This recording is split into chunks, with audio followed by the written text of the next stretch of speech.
So good morning guys. आज का अपना टॉपिक है ह्यूमन स्केलेटल सिस्टम। ये अपने नीट के हिसाब से भी और अपने डीएमएलटी को देखते हुए और अपने कॉलेज बेसिक जैसे बीएससी जनरल, बीएससी, एमएससी के पॉइंट ऑफ व्यू से भी काफ़ी इंपॉर्टेंट टॉपिक है। तो आज पढ़ते हैं ह्यूमन स्केलेटल सिस्टम। आप पढ़ते आ रहे होंगे, इसका बेसिक 11th 12th से स्टार्ट हो जाता है, आप पढ़ते आ रहे होंगे ह्यूमन स्केलेटल सिस्टम। तो अपन इंट्रोडक्शन देखते हैं। The skeletal system work as a supportive system of our body. तो जो अपना स्केलेटल सिस्टम है, जो अपनी बॉडी के लिए सपोर्टिव सिस्टम की तरह वर्क करता है। आप जानते हैं अपन जैसे अपनी सारी बोन्स है, इनके थ्रू अपना इनके थ्रू अपना बोन्स वगैरह सब कनेक्टेड होती है। तो नेक्स्ट पॉइंट है अपना, it gives body shape and allow movement.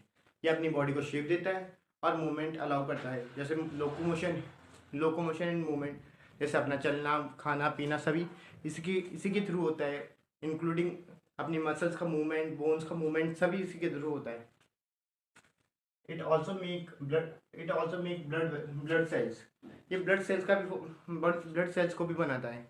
And blood cells के फॉर्मेशन को हेमेटोपोइसिस कहते हैं, जिससे अपनी आरबीसी, डब्ल्यूबीसी, प्लेटलेट्स सभी बनती हैं। The human skeletal system is composed of 206 bones.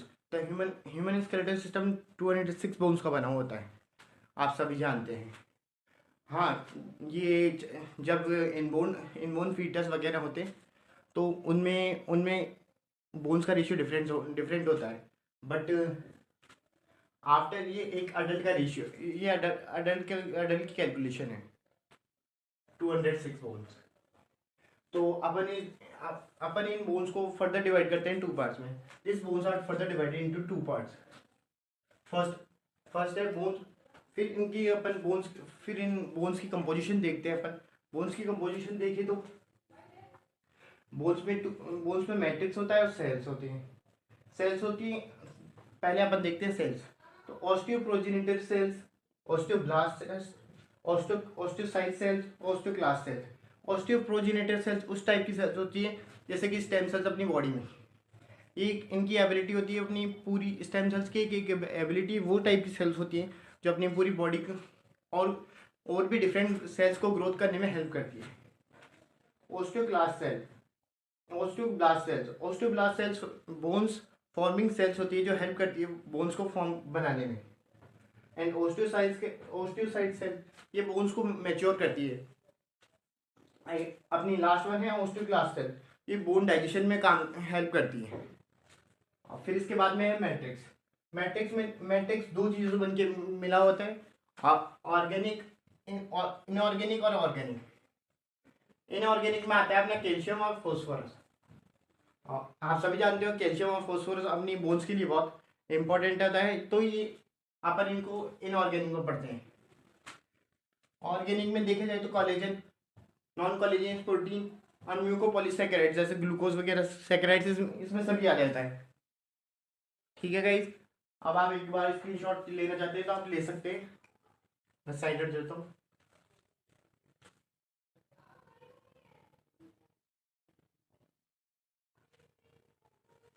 I hope आपने ये लिख लिया होगा, नोट कर लिया होगा। मैं इसको रब कर देता हूँ।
हाँ, तो अब तक आपने देखा था हम बोन्स का फर्दर डिवाइडेशन कर रहे थे।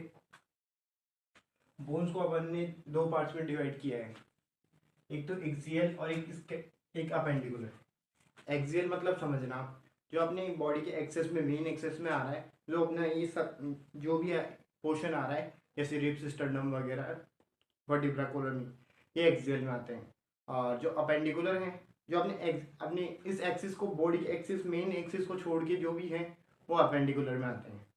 तो आपने एक्सियल स्केलेटल सिस्टम में 80 बोन्स आती हैं, उसको अपन स्टडी करते हैं।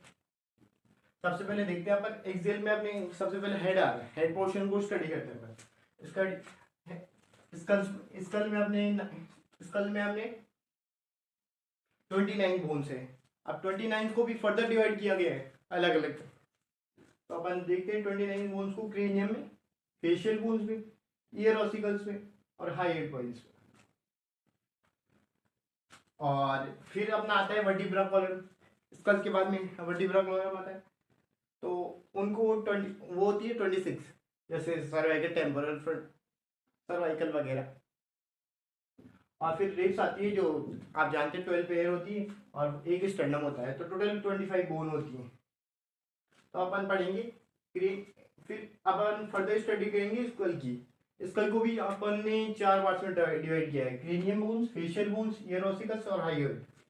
तो सबसे पहले क्रेनियम को भी फर्दर डिवाइड किया गया है उसके बाद में। अब कंटिन्यू करते हैं। आई होप आप मेंशन कर लीजिए, मैं रब करूँगा, फिर स्क्रीनशॉट ले लीजिए आप।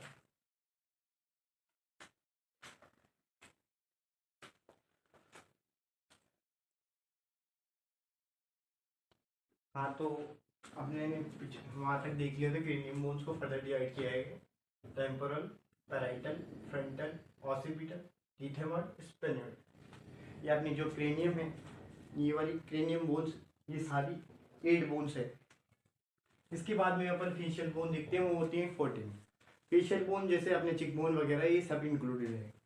तो इनके नाम देखते हैं। Mandible, vomer, zygomatic, nasal, inferior nasal Kokalla, lacrimal, maxilla और पैलेंटाइन, जिसके अंदर मैंडिबल और वूमर एक एक होती है और बाकी सभी दो दो होती हैं। ईयर ऑसिकल्स, जो अपने ईयर के अंदर बोन होती है, वो होती हैं 6। जो स्टेपिस मिलस इंकस, वो भी दो दो होती हैं। एक हाइवेट बोन जो अपने यहाँ पे होती है, वो एक ही होती है। इसके बाद में अपन अपन देखते हैं स्कल का। ये अपने फर्दर डिवाइडेशन देखा है, स्कल का देखा है। इसके बाद में अपन देखते हैं वर्टिब्रा कॉलम। वर्टिब्रा कॉलम आप नोट कर लीजिए, मैं रब इरेज करूँगा।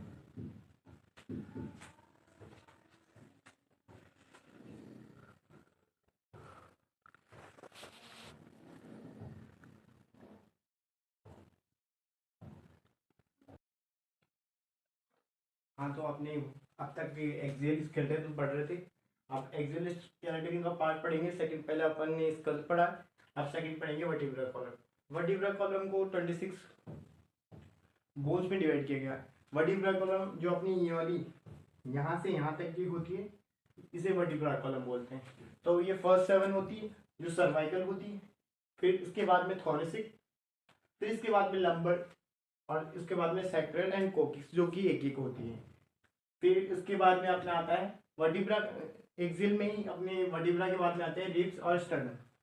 जो स्टार्टिंग 7 पेयर होते हैं, from first to 7 pair are true ribs. ये मैं आपको बात बताऊंगा, एक डिटेलली एक्सप्लेन करूंगा। From 8 9 10 pair are false ribs. जो इसके बाद में 7 के बाद में 8 9 10 होते हैं, जो फॉल्स रिब्स होते हैं। जो 11 एंड 12 पेयर होते हैं, वो फ्लोटिंग रिब्स होते हैं। और स्टर्नम वो पार्ट होता है जो अपने यहाँ पे सिचुएटेड होता है, और जिसके अपने ओनली 2 रिब्स कनेक्टेड होती हैं। तो अब तक आपने देखा, ये आप नोट कर सकते हैं। इसके बाद में आपको अपेंडिकुलर स्केलेटल सिस्टम पढ़ना है। तो अपेंडिकुलर स्केलेटल सिस्टम स्टार्ट करने से पहले आप ये नोट कर लीजिए, इसके बाद में मैं तब करने वाला हूँ इसको।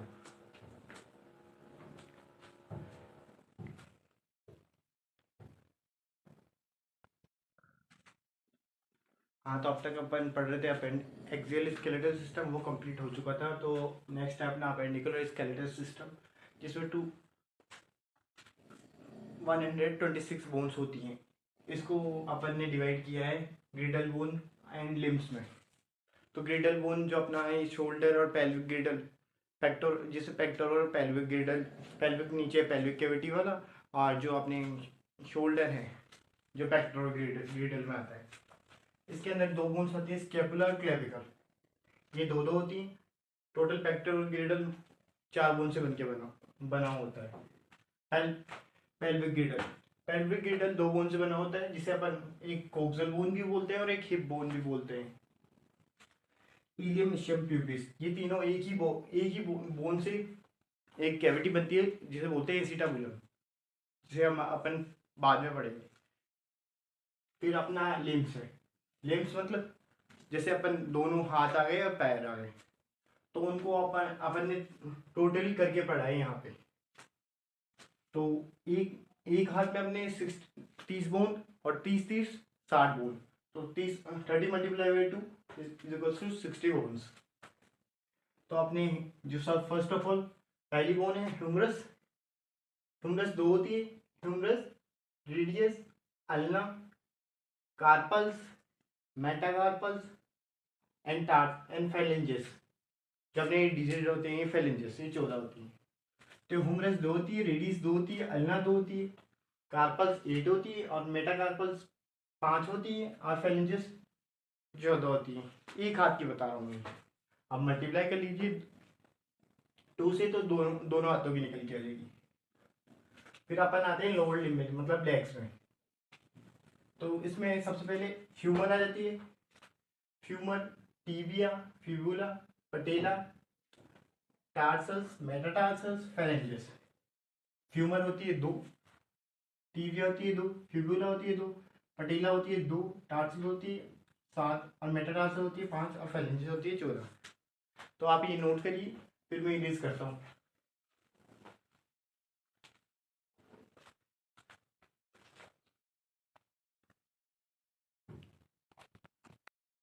हाँ, तो अपन ने पढ़ लिया, एक्सियल भी पढ़ लिया और अपेंडिकुलर स्केलेटल सिस्टम भी पढ़ लिया।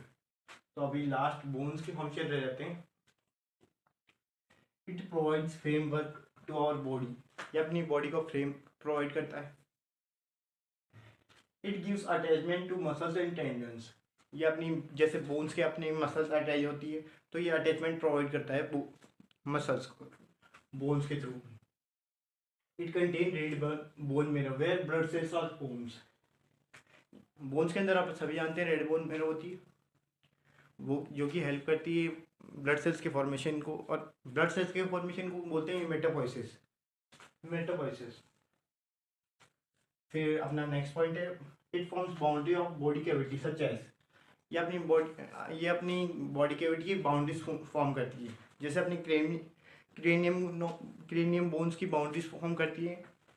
क्रेनियम कैविटी, थोरेसिक केज जो अपने थोरेसिक केज बनाती है रिब्स वगैरह, तो थोरेसिक कैविटी बनाती है। और पेल्विक कैविटी जो 3 बोन से फ्यूज होकर बनता है, इलियम इशियम प्यूबिस से, तो पेल्विक कैविटी बनाती है। आप नोट कीजिए, इसके बाद मैं यूज करता हूँ।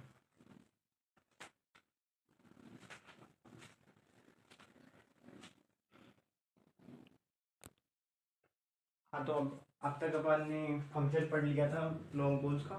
अभी पढ़ेंगे टाइप्स ऑफ बोन्स। तो अपन डायरेक्टली लैंग्वेज आप लिख ही सकते हैं, तो मैं डायरेक्टली बताता हूँ। 4 टाइप्स की बोन्स होती है। पहली long bone, short bone, flat bone. Flat bone को अपन सिसमोइड बोन भी बोलते हैं, और इरेगुलर बोन्स। तो पहला पढ़ेंगे अपन long bones. Long bones, they are long in length as compare to its width, ये अपनी लेंथ में लंबी होती है एज कंपेयर टू इसकी ब्रेथ के। Long bones consist of shaft and two extreme end called epiphysis. Long bones किससे बनी होती है, उसके 2 एंड के अंदर एपिफाइसिस होता है। मैं आपको डायग्राम के थ्रू समझा सकता हूँ। ये एपिफाइसिस है, ये डायफाइसिस है, इसको अपन शाफ्ट भी बोलते हैं। तो नेक्स्ट पॉइंट है अपना, where the shaft and diaphysis provide attachment to muscles. जो ये अपना एरिया है डायफाइसिस शाफ्ट वाला, जो मसल्स को अटैचमेंट प्रोवाइड करता है, मसल्स यहीं पे अटैच होती हैं। नेक्स्ट पॉइंट है अपना, the long bones is covered by high vascular membrane. Long bone high vascular membrane के थ्रू कवर्ड होती है। उस मेम्ब्रेन का नाम है पेरिटोनियम। उस मेम्ब्रेन का नाम है पेरिटोनियम। तो एक बार मैं आपको डायग्राम समझा देता हूँ, उसके बाद में अपन पढ़ेंगे। एक बार डायग्राम थोड़ा क्लियर हो जाए तो ठीक है।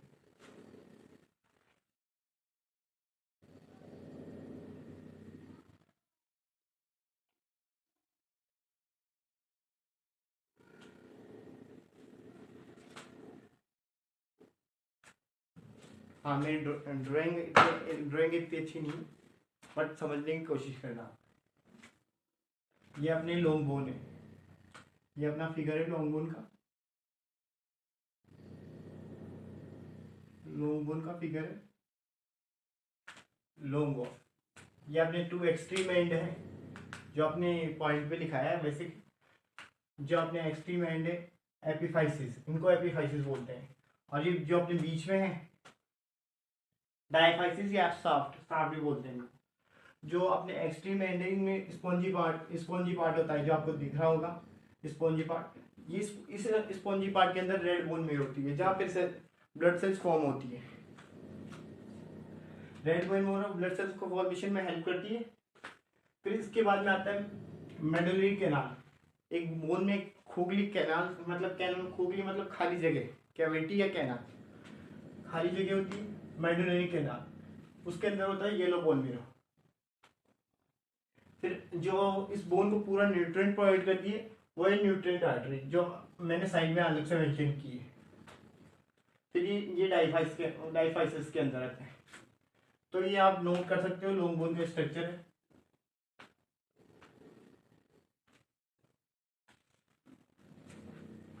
आई होप आपने नोट कर लिया होगा, मैं रब कर देता हूँ।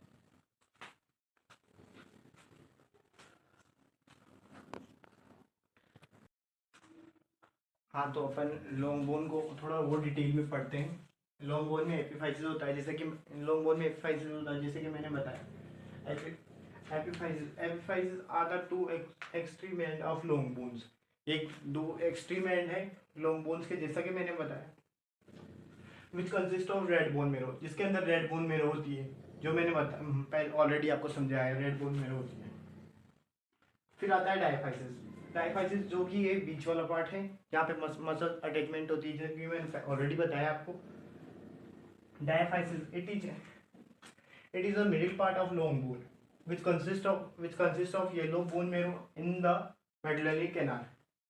जो कि मैंने पहले बताया, ये एक मिडल पार्ट है लॉन्ग बोन का, which consist of yellow bone marrow, जिसके अंदर येलो बोन मेरो पाया जाता है।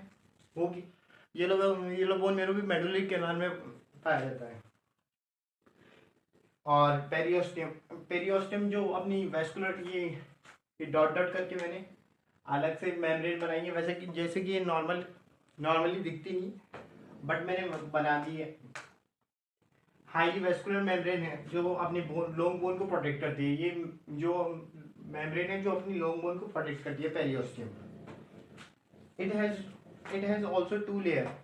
इसकी भी पेरियोस्टियम को भी दो पेरियोस्टियम भी दो लेयर से बन के बनी हुई है। पहली है इनर, फिर outer. Inner layer made up of tough fibrous tissue which protect the bone. Inner layer tough fibrous tissue की बनी होती है जो कि बोन को प्रोटेक्ट करती है।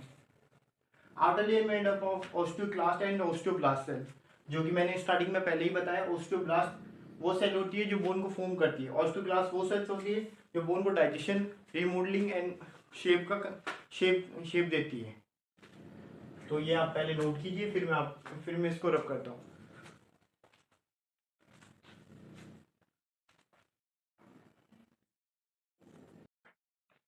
हाँ, तो अपन ने लॉन्ग बोन पढ़ चुके थे। ये लॉन्ग बोन की कुछ एग्जांपल्स हैं, फ्यूमर, रेडियस और ह्यूमरस। तो अपन नेक्स्ट अपनी सेकंड बोन है short bone. Short bone they are usually short in length. ये ये हमेशा छोटी होती है लेंथ में एज कम्पेयर टू इस विड्थ। इसकी चौड़ाई के कंपैरिजन में लेंथ में छोटी होती है। दे हैव नॉट रेगुलर और फिक्स साइज। इनकी कोई ना तो रेगुलर साइज होती है ना कोई फिक्स साइज होती है। दे आर रफली क्यूब शेप स्ट्रक्चर। इनकी जैसे क्यूब होती है उस टाइप में थोड़ा थोड़ा सिमिलर स्ट्रक्चर होती है क्यूब से related. They does not have soft and diaphysis. जो मैंने पहले बताया आपको, सॉफ्ट एंड डायाफाइसिस जहाँ पे मसल अटैचमेंट प्रोवाइड होता है, तो वो इसके अंदर नहीं होता, वो ओनली लॉन्ग बोन्स में होता है। कार्पल्स एंड टार्स, इसके एग्जांपल है कार्पल्स और टार्सल बोन्स। कार्पल्स मतलब जो अपने रिस्ट बोन होती है वो कार्पल्स बोन। फिर अपना थर्ड है फ्लैट फ्लैट और sesamoid bone. This bones are usually, इनकी फ्लैट और सिसमोइड बोन वो बोन होती है जिनकी सरफेस एकदम स्मूथ और फ्लैट होती है। और an example scapula ribs, scapula हो गई, रिब्स हो गई, स्टर्नम हो गई, ये अपने फ्लैट बोन्स में आते हैं। जैसे मैंने लिखा है, this bones are usually have flat surface. Example patella, scapula, ribs, sternum. फिर आता है अपना चौथा इरेगुलर बोन्स। इरेगुलर बोन्स में this bones does not have regular shape, इनकी कोई रेगुलर शेप नहीं होती। इनका एग्जांपल है ईयर ऑसिकल्स, जैसे स्टेपिस मिलिस इनकस, ये इनके एग्जांपल है। इनकी भी कोई रेगुलर शेप नहीं होती। फिर अपन इसके आगे नेक्स्ट वाला टॉपिक पढ़ते हैं। दूसरा टाइप, जो अपन ने ये 4 टाइप की बोन्स पढ़ी है, अब एक बोन्स का अनदर टाइप होता है जो कि अकॉर्डिंग टू डेंसिटी होता है, डेंसिटी एंड अरेंजमेंट होता है। वो आपको मैं बताऊंगा, उसको ज़्यादा एक्सप्लेन नहीं करेंगे क्योंकि वो एग्ज़ाम के पॉइंट ऑफ व्यू से इतना इम्पोर्टेंट नहीं है। तो आप इसको नोट कीजिएगा, फिर मैं रब करता हूँ।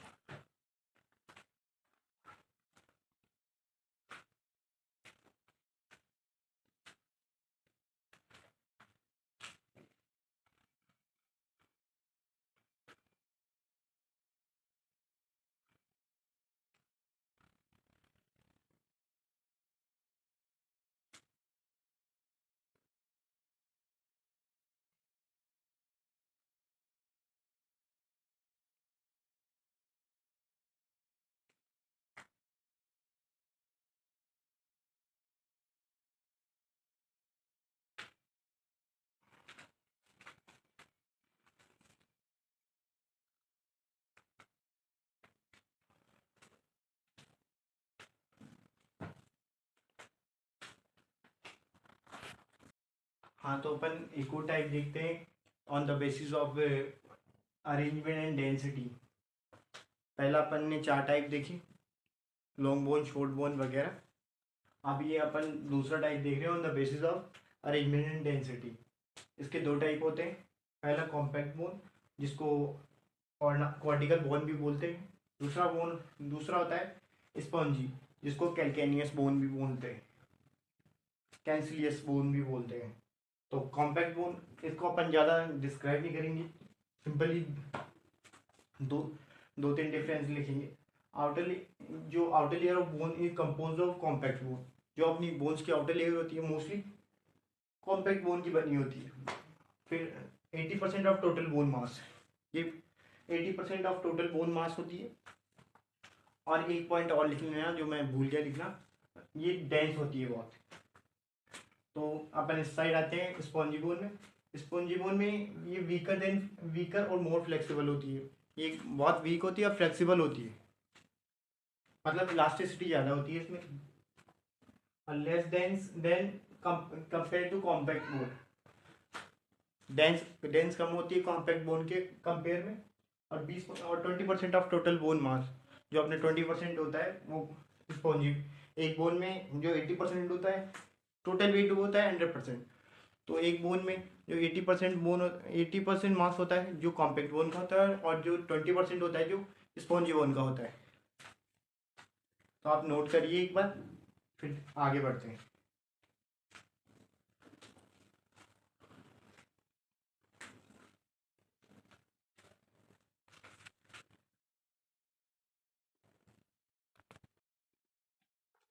हाँ, तो अपना बोन्स का ये लास्ट टॉपिक, बोन्स का ये मतलब बोन्स कंप्लीट होने को है, ये लास्ट टॉपिक रह गया। इसके बाद में अपन ह्यूमन बॉडी के स्कल से पढ़ेंगे स्टार्टिंग से, जो कि अपने फ्लो चार्ट स्टार्टिंग में बनाया था, उसको वापस ब्रीफली डिटेल में पढ़ेंगे।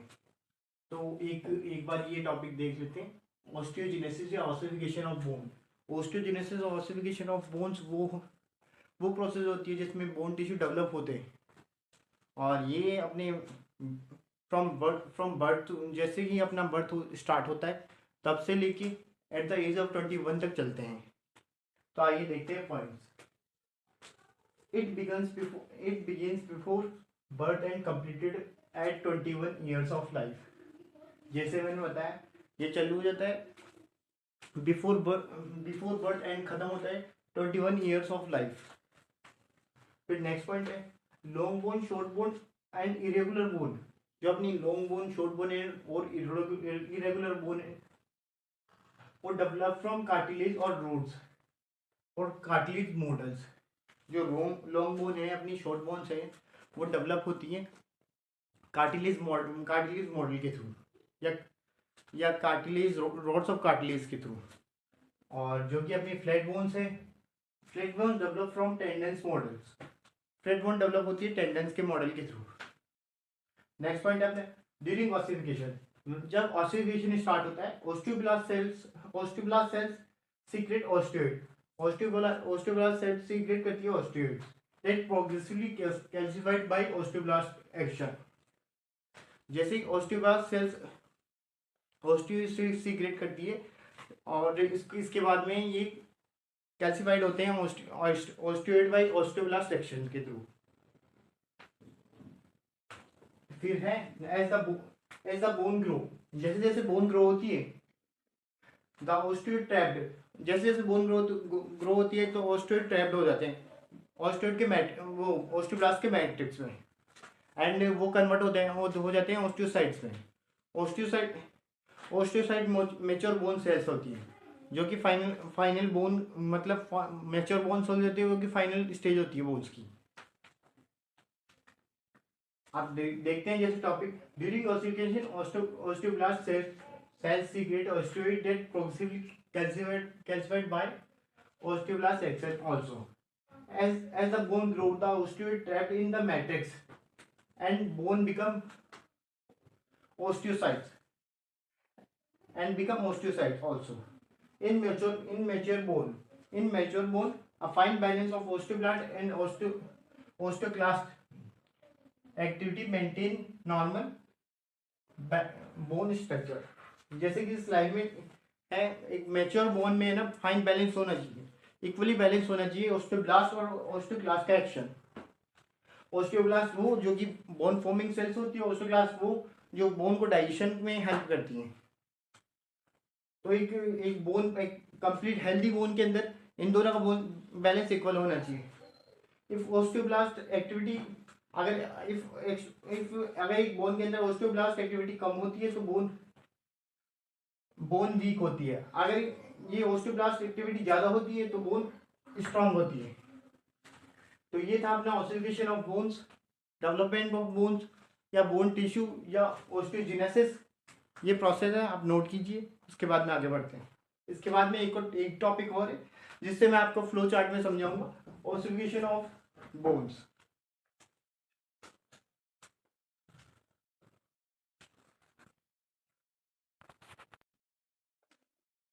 हाँ, तो मैंने पहले आपको समझाया ओसिफिकेशन ऑफ बोन्स, पहले थ्योरी के थ्रू समझाया, फ्लो चार्ट के थ्रू समझाता हूँ एक बार। ओसिफिकेशन ऑफ बोन्स मतलब डेवलपमेंट ऑफ बोन टिश्यू, समझ रहे हो आप। ओसिफिकेशन जब चालू होता है, जैसे ही ओसिफिकेशन चालू हुआ ऑस्टियोब्लास्ट सेल्स फॉर्म बनने लग जाती है। In about 8 week of gestation period collar bone start developing. जब 8 वीक का गेस्टेशन पीरियड चालू होता है तो कॉलर बोन जो अपनी ये वाली कॉलर बोन होती है जो स्टार्ट हो जाती है डेवलप होना। When blood supply to fetus cartilage is changed into bone tissue, जैसे जैसे ब्लड सप्लाई होता है फीटस के कार्टिलेज को, ये बोन टिश्यू में कन्वर्ट होने लग जाता है। तो फिर उसके बाद में जैसे ही बोन टिश्यू में कन्वर्ट होने लग गया the bone start growing lengthwise. Obvious सी बात है, जैसे जैसे बोन टिश्यू कन्वर्ट होने लग गया तो बोन की लेंथ भी बढ़ेगी। जैसे फिर बोन की लेंथ में ग्रोथ होना स्टार्ट हो जाती है। उसके बाद its shape and size control by osteoclast. जैसे जैसे बढ़ेगी तो शेप एंड साइज कंट्रोल करेगा कौन, ओस्टियोक्लास्ट, जो कि मैंने पहले बताया ओस्टियोक्लास्ट सेल्स। इसके बाद में जैसे शेप एंड साइज कंट्रोल होती है एपिफाइसिस स्टार्ट स्प्रेडिंग। एपिफाइसिस, याद करो मैंने स्टार्टिंग में बताया था आपको, लॉन्ग बोन के टू एक्सट्रीम एंड, जो स्टार्टिंग और एंडिंग जो डायफाइसिस से पहले होते हैं, वो वहाँ पे वो स्प्रेड होना स्टार्ट हो जाते हैं, एपिफाइसिस स्प्रेड होना स्टार्ट हो जाते हैं। Secondary ossification begins in the epiphysis. अब जो सेकेंडरी ओसिफिकेशन स्टार्ट होगा, जो कहाँ पे होगा, एपिफाइसिस में स्टार्ट होना हो गया। At the age of puberty, puberty की एज आते ही द ग्रोथ ऑफ बोन्स, जो बोन की ग्रोथ है वो कम होने लग जाती है। अब तक क्या था, गेस्टेशन पीरियड से अब तक प्यूबर्टी तक ग्रोथ फुल हो रही थी, बट जैसे ही प्यूबर्टी की एज आती है तो बोन्स की ग्रोथ कम होने लग जाती है। After after death cartilage turns into bone. Puberty के बाद में कार्टिलेज बोन में कन्वर्ट होना स्टार्ट हो जाता है। जैसे ही बोन कन्वर्ट होता है और बोन ग्रोथ स्टॉप हो जाती है एक टाइम बाद, जैसे प्यूबर्टी की एज आती है उसके बाद में कम हो जाती है। तो आपको समझ में आया। अब कल से अपन कल की क्लास में अपन पढ़ेंगे स्कल पूरा ब्रीफली पढ़ेंगे, एक एक बोन को, एक एक स्ट्रक्चर को वेल डिफाइन करके पढ़ेंगे। तो आपको वीडियो अच्छी लगी है तो like share comment and subscribe करना ना भूलें। और कोई भी डाउट हो किसी भी टॉपिक से रिलेटेड आप मुझे कमेंट में ज़रूर बताएं। और वीडियो अच्छा लगे तो लाइक ज़रूर करना और बेल आइकन को प्रेस करना ना भूलें। Thank you.